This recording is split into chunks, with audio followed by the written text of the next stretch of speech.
महाभारत के कुरुक्षेत्र युद्ध में भाग लेने वाले सभी महान योद्धाओं की एक महानतम उपलब्धि क्या थी?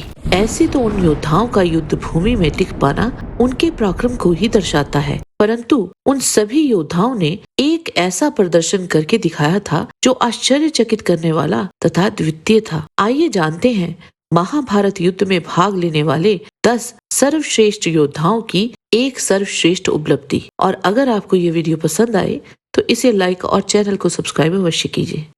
कर्ण।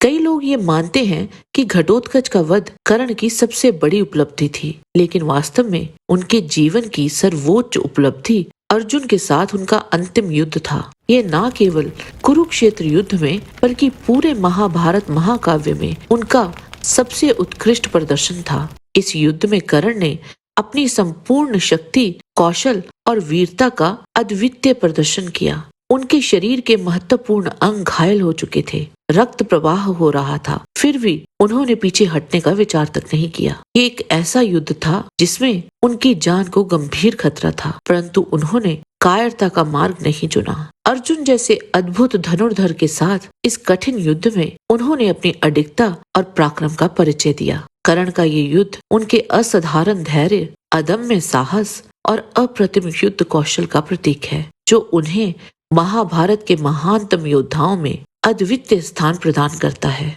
अभिमन्यु। 13वां दिन पूरी तरह से अभिमन्यु की वीरता का प्रतीक था।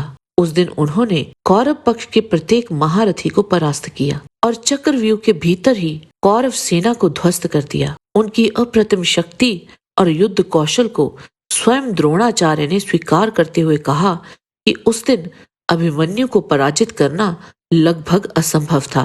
कर्ण ने भी खुले रूप से स्वीकार किया था कि वे अभिमन्यु के सामने असहाय थे। अभिमन्यु ने अकेले ही अपने पराक्रम से कौरवों को हिलाकर रख दिया था, परंतु कौरवों ने छल का सहारा लिया। जब वे थकी हुई अवस्था में थे, तब कौरव महारथियों ने मिलकर उन्हें चारों ओर से घेर लिया और सामूहिक आक्रमण किया। अंततः दुशासन के पुत्र ने गदा के प्रहार से उनका वध कर दिया था। घटोत्कच।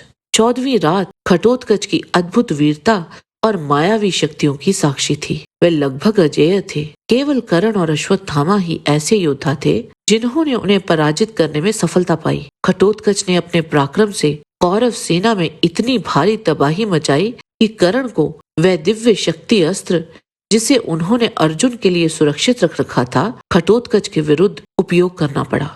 यहाँ तक कि अपने प्राणों की आहुति देते समय भी घटोत्कच ने अपना आकार बढ़ा लिया और एक अक्षौणी कौरव सेना को अपने साथ मृत्यु के मुख में ले गए। घटोत्कच का बलिदान उनकी अपार वीरता और कर्तव्य निष्ठा का प्रमाण है। सात्विकी। 14वें दिन सात्विकी ने अपने अपराजय पराक्रम का प्रदर्शन किया। वह न केवल द्रोणाचार्य से युधिष्ठिर की रक्षा करने में सफल रहे, बल्कि उस दिन उन्होंने लगभग हर प्रमुख कौरव योद्धा को पराजित किया। सात्विकी ने द्रोणाचार्य, कर्ण, कृपाचार्य, दुर्योधन, कृतवर्मा, शल्य और अन्य कई महारथियों को युद्ध में हराया। उनकी वीरता और युद्ध कौशल उस दिन परम्पर थे। सात्विकी का साहस और कौशल यह सुनिश्चित करने में सफल रहा कि युधिष्ठिर सुरक्षित रहे। अर्जुन। कुरुक्षेत्र युद्ध में अर्जुन के अनेक महान पराक्रम थे, परंतु यदि किसी एक को चुना जाए तो 14वें दिन का युद्ध उनकी सबसे बड़ी उपलब्धि थी। उस दिन महाभारत ने अर्जुन के युद्ध कौशल और अद्भुत पराक्रम का चरम स्वरूप देखा था। अपने पुत्र अभिमन्यु के वध का प्रतिशोध लेने के लिए युद्ध कर रहे अर्जुन का जो रूप उस दिन प्रकट हुआ था, वैसा कभी नहीं देखा गया था। उस दिन अर्जुन को कोई रोक नहीं सका।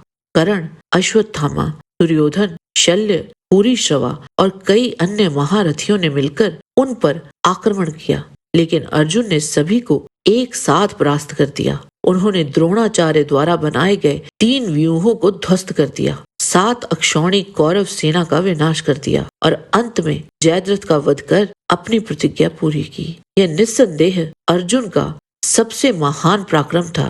द्रोणाचार्य। गुरु द्रोण ने अपने जीवन का सबसे अद्भुत युद्ध कौशल 15वें दिन प्रदर्शित किया। उस दिन उन्होंने विराट और द्रुपद जैसे महान योद्धाओं का वध कर दिया। उनके साथ साथ उन्होंने पांडव पक्ष की विशाल सेनाओं, पांचाल और मत्स्य योद्धाओं का भी संहार किया। द्रोण ने युधिष्ठिर पर आक्रमण किया, लेकिन युधिष्ठिर ने उन्हें रोकने में सफलता पाई। इसके बावजूद गुरु द्रोण ने धृष्टद्युम्न जैसे योद्धाओं को पराजित कर अपनी शक्ति का प्रदर्शन किया। उनकी अदम्य शक्ति और पराक्रम को रोकने के लिए पांडवों को छल का सहारा लेना पड़ा। उनके शस्त्र त्यागने के बाद ही उनका वध संभव हो सका। भीष्म पितामह पितामह भीष्म का पराक्रम उनके जीवन के हर चरण में अद्वितीय था, लेकिन उनकी सबसे बड़ी उपलब्धि उनके गुरु परशुराम के साथ हुआ उनका युद्ध था।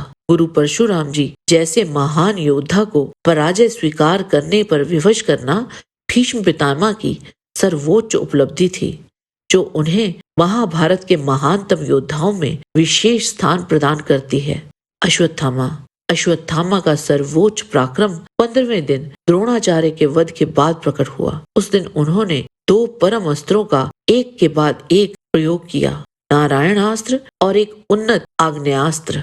नारायणास्त्र के प्रहार ने पांडव सेना को पूरी तरह से नतमस्तक कर दिया। सेना को हथियार त्याग कर आत्मसमर्पण करना पड़ा, लेकिन इस अस्त्र का कोई प्रतिकार संभव नहीं था। इसके बाद अश्वत्थामा ने उन्नत आग्नेयास्त्र का प्रयोग किया, जिसने पांडव पक्ष की एक संपूर्ण अक्षौणी सेना को जलाकर राख कर दिया। भीम महाभारत काल के सबसे बलशाली योद्धाओं में से एक थे, जिनकी शारीरिक शक्ति का कोई सानी नहीं था। उनका सबसे प्रभावशाली पराक्रम 18वें दिन देखा गया, जब उन्होंने अपनी अप्रतिम शक्ति और युद्ध कौशल से कौरव सेना की एक पूरी अक्षौणी सेना का संहार किया। यह उपलब्धि विशेष रूप से इसलिए अद्वितीय थी क्योंकि इसे उन्होंने बिना किसी दिव्यास्त्र या विशेष साधन के केवल अपने बल और कौशल के माध्यम से हासिल किया। भीम का ये पराक्रम महाभारत के इतिहास में अद्वितीय है और उनकी अजेयता और शौर्य का प्रतीक है।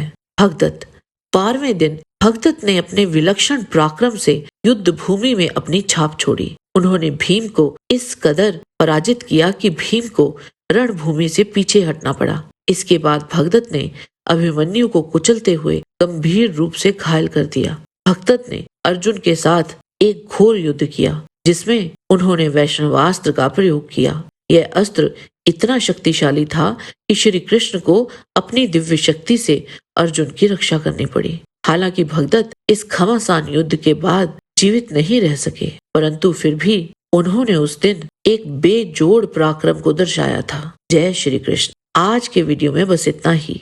आशा करते हैं कि आपको हमारा ये वीडियो पसंद आया होगा। कृपया इसे लाइक और शेयर अवश्य करें। किसी भी प्रकार की त्रुटि के लिए आप सबसे क्षमा याचना करते हुए आपसे निवेदन है कि प्रेम पूर्वक परम पिता परमात्मा को मन में धारण करें और बोलें, वैदिक सनातन धर्म की सदा ही जय।